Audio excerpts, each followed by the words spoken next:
Bidyuhi ko.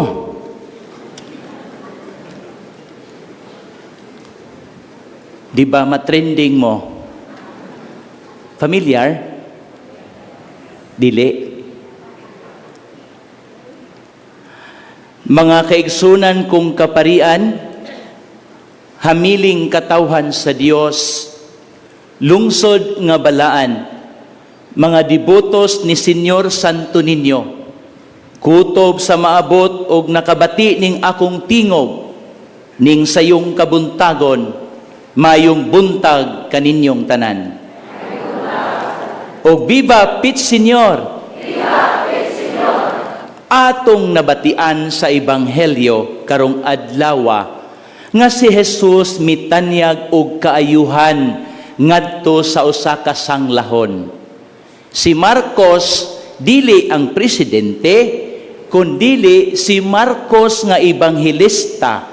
Klaro kaayo nga mipasabot nga gihikap ni Jesus ang maong sanlahon o leper. Sa Israel man God mga igsuon, ang sanglahon mga sinalikway sa ilang mga kabanay o katilingban. Sa English pa, outcasts. Walay choice kundili mahimulag ang ilang pagpuyo inubanan sa kaulaw, kamingaw o giilang hugaw o dili tugutan nga makigkukabildo og hugon-hugon sa pagsalmot sa publikong pagsimba maunay sanglahon. Luod, hugaw, makatakod. Kining sinalikway sama sa masakiton, mga pobre o way tingog sa katilingban, matod pa ni Sir Warlito sa Socorro, kitang mga sinikmahan sa kapalaran, o akong punan, mga mumho o yamot kaayo ang pagtanaw sa uban, dinhi sa atong ambisyoso o mahagitong katilingban. Pero, bisan pa ni ana, gihikap ni Jesus o gitanyagan o kaayuhan ang maong sanglahon, bisan sinalikway. Dili lang bisan unsa nga pagtanyag, partial, hindi. Dili po siya minantinil, kundi wholeness, kinatibuk ang pag-ayo, kumpleto nga kaayuhan ang gihatag ni Jesus. Unang punto, malipayong mipaambit ang sanglahon. Bisan gipinahan o giingnan siya ni Jesus nga ayaw isugilon kang bisan kinsa. Mipaambit siya sa iyang kalipay, kasinatian sa maayong balita ngadto sa uban, o siya giayo ni Jesus. Giawhag kita nga unta, malipayon kitang mupaambit sa mga maayong balita. Balita nga nagdala og maghatag og kalipay og kaayuhan sa uban. Dili nang makadaot og makaguba sa relasyon o mahimong hinungdan sa panagbingkil og pagkasilo sa maayong kabubuton, labi na gyud sa mga higala, sa silingan ug pamilya. Malipayong mipaambit. Ikaduha, midumili pagsunod. Atong lilion usab sa makadiyot ang laing bahin sa mga gihimo ni Jesus sa Ebanghelyo. Atong makita nga bisan midumili ang sanglahon sa pagsunod sa gipina ni Jesus, nga ayaw ipanugilon kundili lakaw, pangita og pari, pagpahiling sa pari. Ang gugma sa Dios dili matukib ug dili masukod tungod kay walay utlanan. Ang iyang pag-ayo sa sanglahon nga kahibalo siyang dili kaayo mamati sa iyang isulti, apan ang Ginoo wala gayud mo hikaw o mo dumili niini kaniya timan-e sa dili pa kita mo buhat, kibaw na ang Dios kung unsay atong buhaton. Wala niya himuang rason ang pagkamas sinupakon sa sanglahon. Kita pud bitaw mga igsuon, may pagka-ihem man pud kita usahay sa kinabuhi. Pero nagpabiling, pinalangga, gihapon kita sa Dios. Tinuod ni dili. Tinuod ni dili. Mutuo mo nga pinalangga ta sa Dios. Walay bakakay? Pinalangga gyud kita sa Dios. Promise. Ato pud kahang gipalangga ang Dios, ang Ginoo. Gipaminaw ka nato ang iyang mga buhing pulong sa ebanghelyo. Nga mo'y magdala ka nato sa kaluwasan o sa kinabuhing way katapusan. Sa unsang paagiha. In fact, sa pagkatinuod, sa pagbuhat sa kalibutan, apilta sa plano sa Ginoo. Let us make man in our image and likeness. Sa pagluwas sa kalibutan, apil gihapon ang tawo sa plano sa Ginoo sa maong kaluwasan. For God so loves the world that He gave His only Son, Jesus. Kag ang anghel nga nakipagkita kang Maria miingon, you have to, and even kay Joseph, you have to name him Jesus because he will save his people from their sins. And you have to name him Emmanuel, for God is always with us. Dili ba kini mga timaan nga pinalangga kita sa Dios?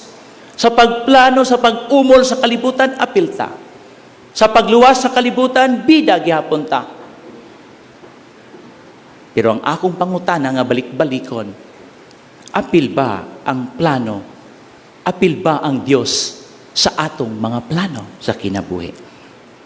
Sa inyong pag-uyab-uyab, sa inyong pag-eskwela, sa inyong kaminyoon, apil ba ang Diyos niya? Sa inyong pagpanarbaho, uban ba ang Diyos? Apil ba si Senyor Santo Niño? Doon na ba siya luna o oras sa atong mga kalihukan o damgo? Unya, mangutana dayon ta, kapoy na kaayo ko, nalibog ko sa buhaton, na-stress ko sa ako makauban, nahadlo ko nga dili ko makapasar. Unya, mangita tagkalinaw. Unya, di na to apilon ang Diyos sa atong plano. Nga ang Diyos na mao ang Senyor Santo Niño, ang tubag. Kaya nga atong tima nag-ingon, Senyor Santo Niño, our source of peace in the walk of faith. So panahon sa atong kalibog, kahadlok, o kapildihan, kinsa may atong giduol. Basig manulod kitag mga lugar nga patay sindi ang mga suga. Basig manulod kita sa lugar nga sa katawray pwedeng musulod. Samtang ang simbahan daghang kay pultahan, gawas lang kung pista senyor, kay bisag way pultahan, musulod. Ang Senyor Santo Niño ang tubag, dili ang TikTok, dili ang social media. Punya malibog, mangutana ta, nganong kapoy ko? Nganong way kalinaw? Kay TikTok inyong kitanaw, ang TikTok kadaghanan di tinuod. Tuo mo? Tuo mo nga sa TikTok di tinuod kadaghanan? Nga anong sige man tagtanaw, apil ko. Makasulti ko kay ako mismo. Usahay di makatulog kung way TikTok. Ngayon, inigmisan ako, di na lang ko mag-TikTok. Mga igsoon. Kadungog bitaw tag mga batan-on ron, muingon. Pasagdi ragod ko pa? Kibaw na kus akong gibuhat, I can manage. Wow! Grade 7, grade 9, senior high, I can manage. Unya mo ingon, pwede ba tagaan ko ninyo mapa o kagawasan? Lami, oy. Can you give me independence? Kibaw ba ka? Di gani ka kabaw mo sa spelling independence? Nya mga ayo ka? Really? Mga batanon? Sure mo? Masamad lang gani mo sa paa? Di gani mo kamaong mamilo og manghugas tingali? Dong, day, ayaw pagdali-dali. Wala ra gani signal og data, di na mo mahiluna. Gikatla na inyong lawas kay, why signal, why data? Unya mga ayaw mong independence? Dita lang gani, di mo kasugakot. Diyos ko, Mariusip. Page 2.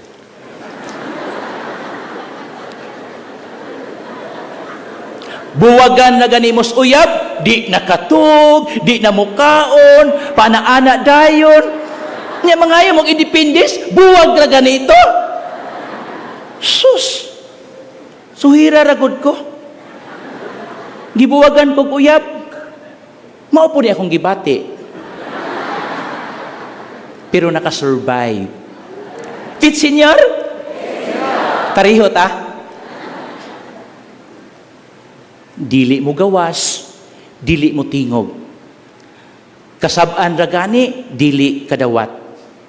Ipatawag ragani sa amo, gakurog-kurog na. Unya, independence? Ispilinga ko no, usap pangayo. Come on. OMG gyud. Ayaw dyan mo char-char mga batanon, ha? Kay inyong ginikanan, niagi nagpagkabatanon. Dili kar-kar, char-char. Ikatulo, ayaw patig-aha. Unsa to'y una atong reviewon? Unsa to'y una, limot pug ko.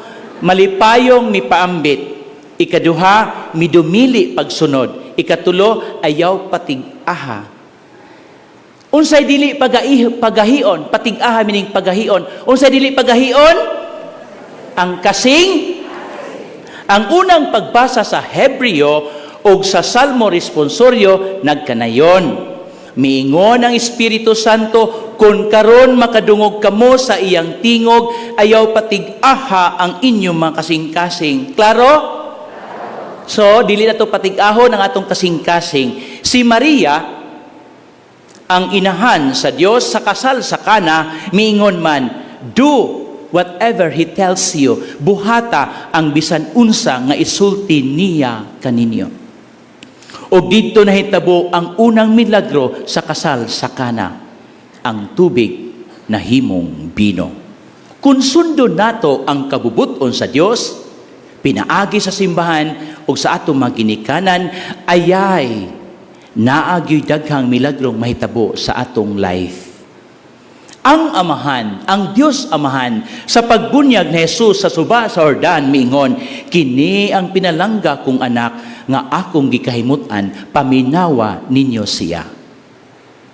Si Maria miingon, buhata, unsay iyang isulti kaninyo. Ang Amahan miingon, siya ang pinalangga kong anak, nga akong gikahimutan, paminawa siya. Ang atong ibanghilyo karon mga igsuon, kabahin kini sa public ministry ni Jesus, ang pagpang-ayo, ang pagpalaya sa mga demonyo ug uban pang mga milagro. Atong nakita unsa kagamhanon o kamaluluyon ang atong Dios. Sa iyang paghikap naayo ang maong sanglahon. Bisan ang paghikap sa sidsid gani sa iyang piste makaayo ug makapabag-o sa taong may pagtuo. May pagtuo ba kamo? Naa? Way do ka ay. Kay usahay inani nga misa manglilikos taas nay ganana. Ngawa man mangutana ang pare, kuwa na gani tubag nakatug di ay.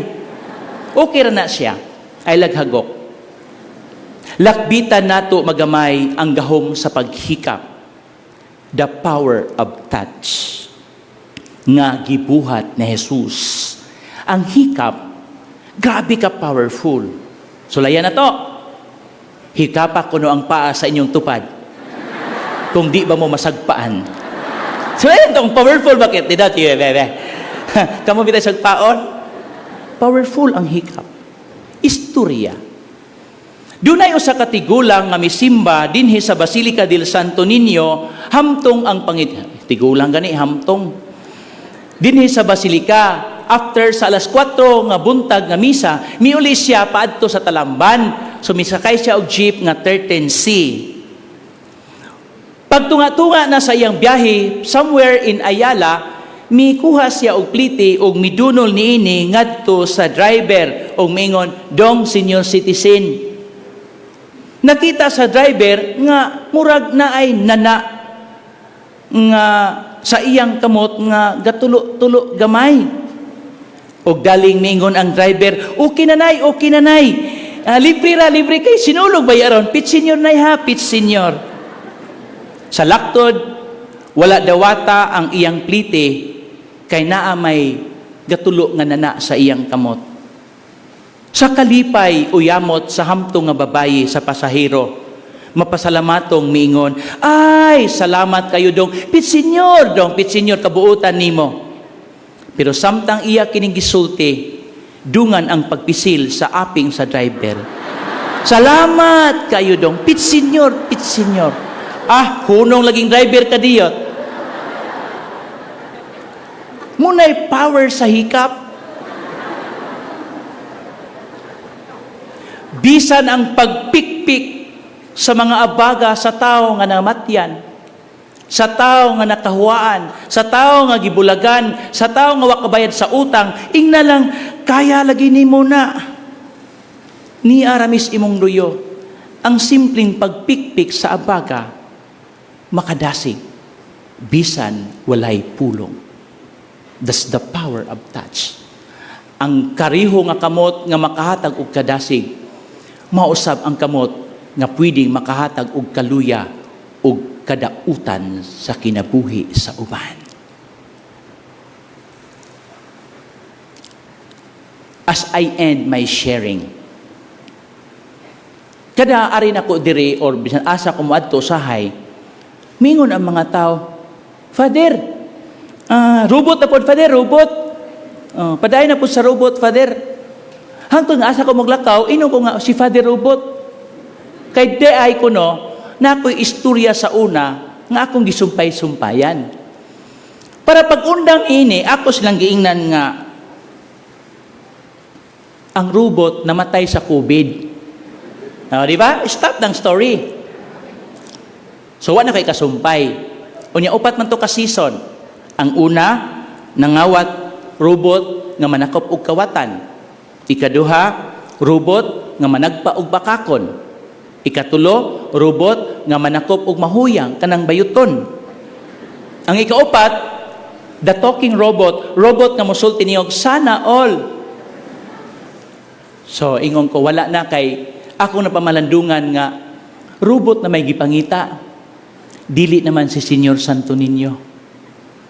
Basin og nadala nako ang mga tao, dili kang Senyor Santo Niño kung dili sa robot.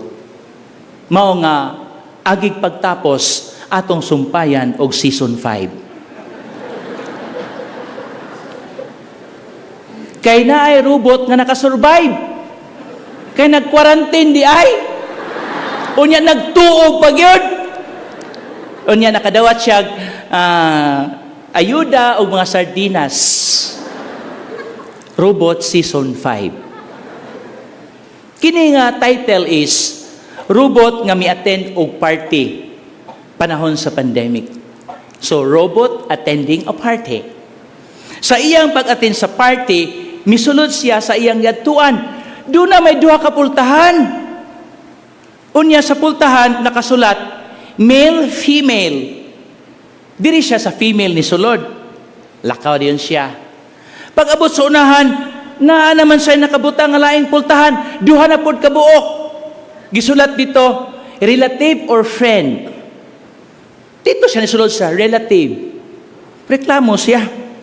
Kutiha sa ding partiha, oy. Daghan patag pultang sultan. Lakaw siya. Paglibot niya sa unahan, naa na sa laing pultahan. Ang nakasulat, invited or dili. Dito siya nisulod sa pultahan nga, invited. Yaw na sa siya. Noon sa mani, abi na ko ni kadto nako, kao na dayon. Pag-abot sa unahan, naa naman sa laing duha ka pultahan. Ang nakabutang, single, married. Di gipilit niya ang single. Ningon siya, naa paganini. Mong gawas naman yung ba? So, lakaw siya. Naanapod pag-abot sa unahan pultahan, duha ka buok. Anya nakabutang dito, with gift, without gift. So dito siya sa with gift, kay relative ko siya. Pag-abot dito, di na ni, gikapoy na ko. Pag kanilaing pultahan ron, mupauli na yun ko. Mugawas na ko. Lakaw siya, lakaw. Aha, layo pa kayo. Kita niya dito ang kartula, kay ang signage, pareho man kadako diri sa Santo Niño. Exit entrance. So iyang nakita dito, vaccinated, unvaccinated. Dito siya nisulod sa unvaccinated. Robot man siya. Pag-abot dito, siya, muli na gyud ko. Adto siya. Paglakaw niya, kita naman siya laing pultahan. May gani, kay usa na lang kapultahan siya. Last na gyud ni. Nakibaw mo kung sa'y nakabutang. Exit to Osmeña Boulevard.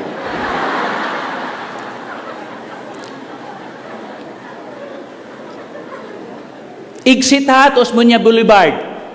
Niya nakita sa ikawalong adlaw, salamat nga wala na mo reklamo nga dito may entrance oy, ari may exit oy. No?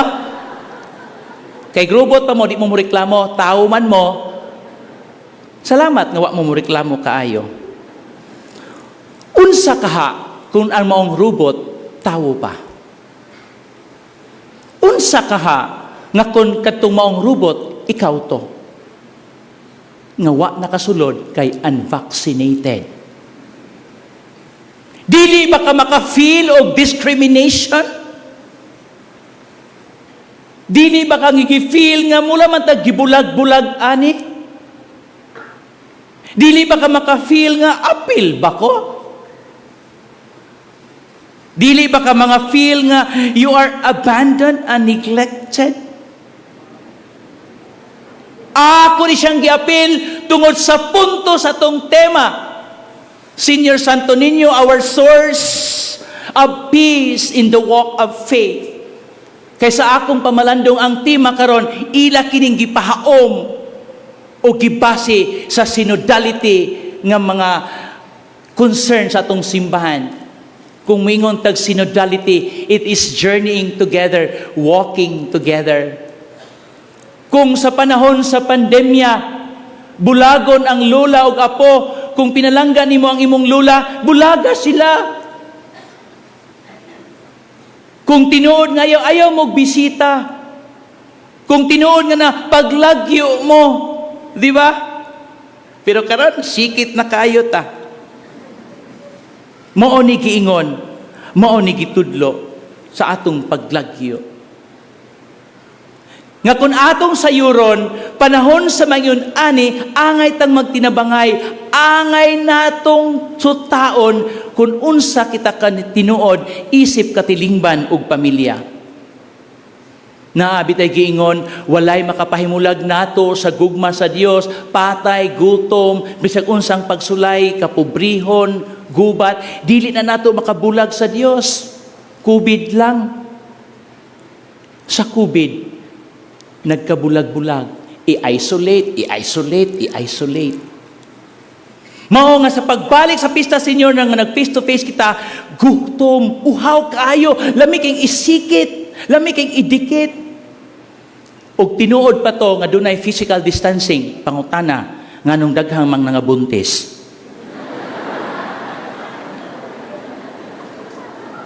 Mga igsoon. Tapos naman to, kini tapuso na nako.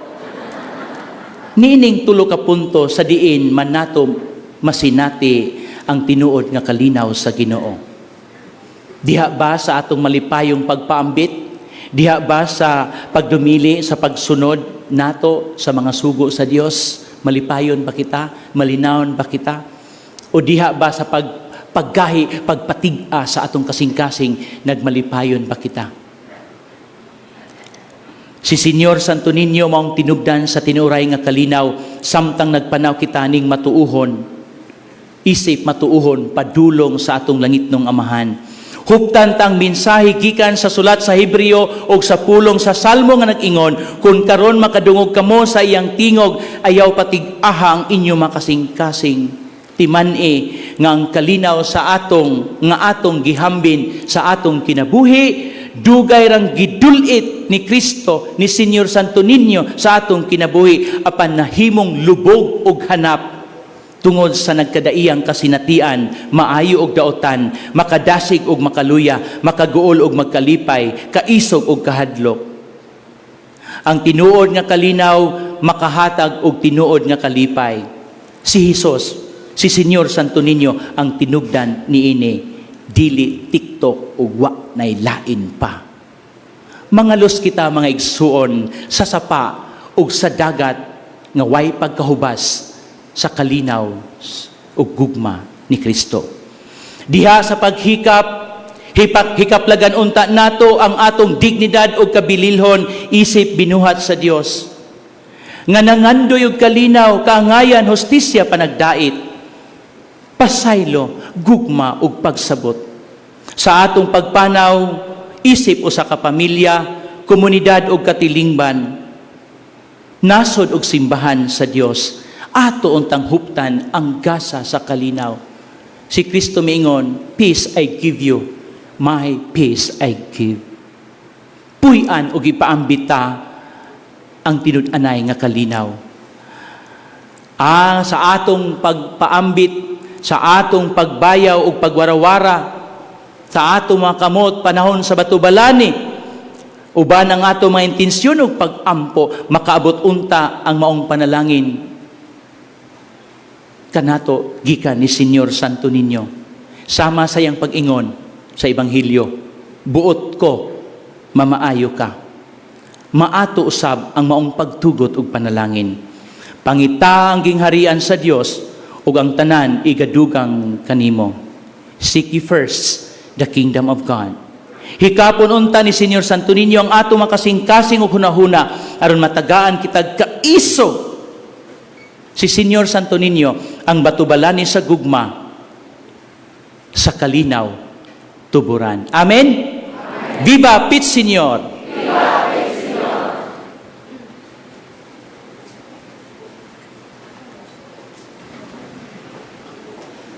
Manindog pa rin.